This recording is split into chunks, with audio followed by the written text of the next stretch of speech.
What if I told you a rookie just signed a deal so big, the NFL can't control it, not approve it, not regulate it, not even negotiate around it? According to online reports and social media buzz, Shedeur Sanders has secured a $50 million international agreement that exists completely outside the traditional league structure. And if that's true, it could mark one of the most significant power shifts we've seen in modern football. Because here's the part that has executives quietly paying attention. This isn't about a standard endorsement. This is Nike cutting a check or Gatorade adding a rookie to a campaign. The chatter suggests this deal connects to overseas investment groups looking to grow American football globally, and it allegedly leverages a clause in his rookie contract that allows international brand partnerships separate from league-controlled sponsorships. In simple terms, the money doesn't flow through the NFL. And that changes everything. For decades, the financial hierarchy in professional football has been straightforward. The league holds the central leverage. Teams control contracts, fines, bonuses, incentives, all part of the system that keeps players aligned within a structured framework. But what happens when a rookie enters the building already financially insulated? What happens when endorsement revenue rivals or even surpasses on-field earnings? Suddenly, the usual pressure tactics lose weight. Contract disputes don't carry the same tension. Even subtle leverage points shift. Now, to be clear, the league hasn't publicly confirmed panic. There's no official statement calling this a crisis.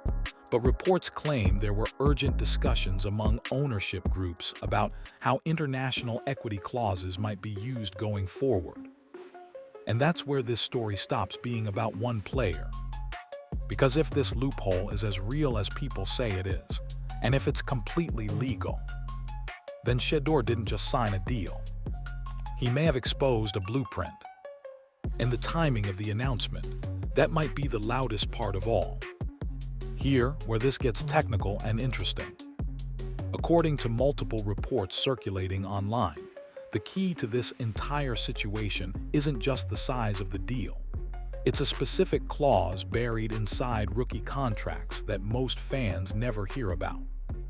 An international equity or ambassadorship provision. Now, let's be clear. The National Football League tightly controls league-wide sponsorships and partnerships. If the NFL signs a global deal with a company, players generally operate under that umbrella. That's standard structure.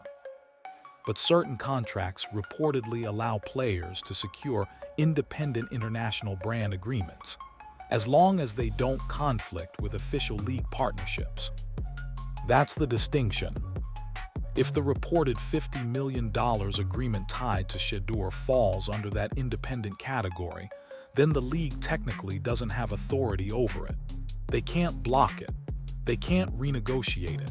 They can't fine him for signing it. And that's what makes this fascinating. Because while the NFL has reportedly been exploring its own global partnerships, including Middle East expansion talks, Shedeur's team may have gone directly to international investors instead of waiting for a league-mediated structure. No middleman, no shared control, just player-to-partner negotiation. Now again, none of this has been officially framed as a conflict by the league, but online speculation suggests some owners were caught off guard by how quickly the deal materialized. And if one rookie can structure something like this independently, what stops established superstars from doing the same? That's the part that shifts this from headline to blueprint. Because if international capital can bypass traditional league pipelines, the financial balance of power subtly changes. And that possibility is reportedly what triggered quiet conversations behind the scenes. But the reaction from ownership, at least according to Buzz, is where this story really escalates. Now this is where the temperature rises. Shortly after the announcement, online reports began circulating that certain ownership groups held urgent discussions about international contract language. Again, there's no official statement confirming panic, but insiders claim there was serious concern about what this could mean long-term. Because if Shedeur Sanders can leverage a clause like this, others can too. And that's where names like Jerry Jones started trending in the conversation. Some commentators speculated that influential owners would push to tighten contract language moving forward. The goal? Close any loopholes before they become standard practice. From an ownership perspective, the worry isn't about one rookie earning big money.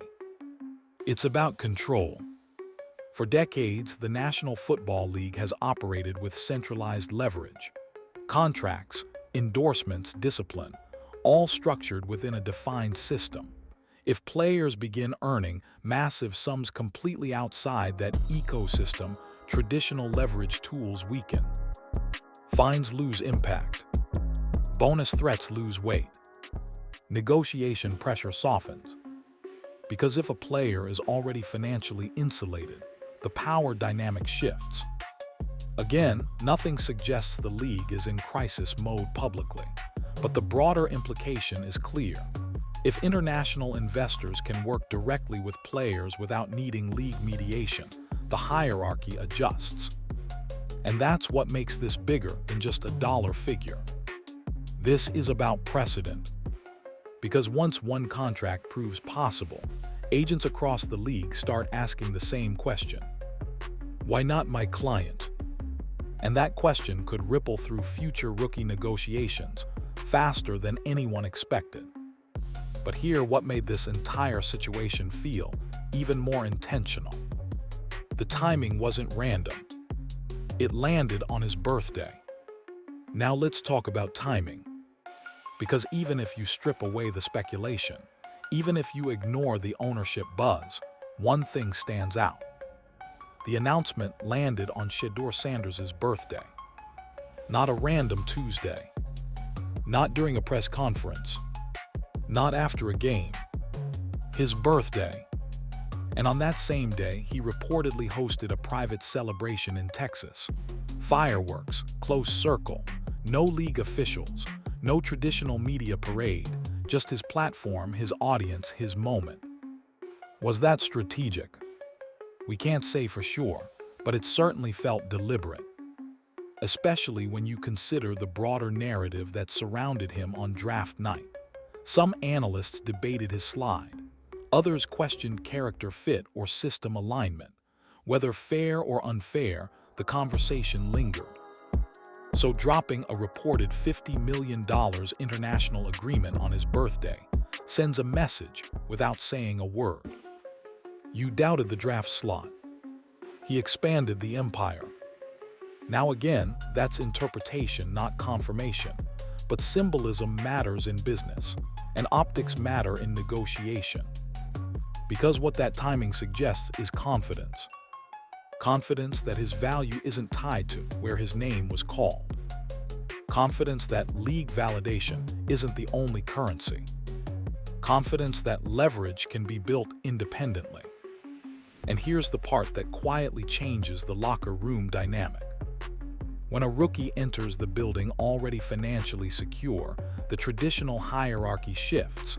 The earn your stripes structure still exists on the field, but off the field, the dependency model softens. And that's where this moves beyond symbolism. Because money doesn't just change lifestyle. It changes leverage. And leverage changes everything inside an organization, especially one like the Cleveland Browns, where quarterback conversations are already complicated. Now zoom in on the Cleveland Browns. Because this isn't happening in a vacuum. Cleveland already has one of the most discussed quarterback contracts in football with Deshaun Watson. His fully guaranteed deal reshaped financial conversations across the league. Whether you support it or criticize it, that contract altered leverage discussions overnight. Now add this into the mix. If reports are accurate, and Shedeur Sanders has secured a $50 million international agreement outside league structure.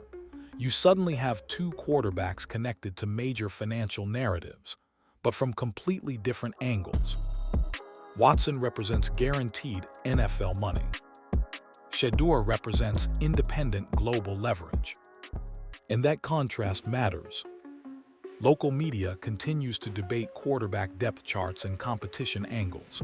Some frame it as a battle. Others say it's a long-term development play. But financially, Shedeur allegedly stepping into the building already insulated shifts the psychology. Because when a rookie doesn't need the next contract extension to secure stability, negotiation pressure changes. It doesn't eliminate team authority. It doesn't override coaching decisions. But it does remove financial dependency from the equation. And when financial dependency disappears, focus sharpens. That's the argument supporters are making. But here, where this really becomes a league-wide conversation. This isn't just about Cleveland's quarterback room. It's about what Nil created and what global capital might unlock next. Here, what most people are missing. This didn't start with a $50 million headline. It started with Nil. When college athletes were finally allowed to monetize their name, image, and likeness, everything changed. Players stopped entering the draft broke. They stopped relying solely on rookie contracts to build stability. A new generation began walking into the NFL already financially aware, brand-ready, and business-trained. Shedeur Sanders is a product of that shift. He didn't build leverage after going pro. He built it before. That's the evolution. Back in the day, the NFL was the gateway to wealth. Endorsements were limited. International markets weren't aggressive. Teams held nearly all the cards. Now, international investors are watching American football. Global capital moves faster than league committees, and players have direct access to audiences through social platforms. If the reported international deal is structured the way analysts suggest, it represents something bigger than personal wealth. It represents speed. While the National Football League negotiates global partnerships through multi-year processes, a player and his team can reportedly close a deal in weeks. That's agility. And in today's global economy, agility wins. This isn't rebellion, it's adaptation. But adaptation always feels threatening to established systems. Because once players realize they can generate NFL-level money outside NFL control, contract negotiations look different. Sponsorship ecosystems expand. Agents renegotiate language. Future rookies demand similar flexibility. That's why some insiders suggest owners are studying this carefully. Not because of one deal, but because of what comes next. And if this is truly the first example of a player maximizing that pathway, it won't be the last. So here's the real question. Did Shedeur Sanders just sign a massive deal, or did he expose a new era? Because if even half of the online reports are accurate, this wasn't just a birthday flex. It wasn't just draft night motivation. It wasn't just an endorsement headline. It was a signal that the traditional power structure inside the National Football League is evolving, not collapsing, not disappearing, but adjusting. For decades, the league controlled the gateway to generational wealth. Now players are entering the building with wealth already secured, with audiences already built, with global partners already interested. That changes negotiation tone. That changes leverage. That changes perception. And Cleveland becomes the front row seat to that evolution. Whether he starts week one or develops behind the scenes, the financial independence narrative is already written. The platform is already built. The infrastructure is already in place. The league can tighten contract language going forward. Owners can study new clauses. Adjustments will come. But here's what they can't undo. The blueprint has been revealed. And once players realize there's another way to build power within the system, while still playing by the rules, that knowledge doesn't disappear. It spreads. The only real question now is simple. Will the league adapt quickly? Or will the players move even faster?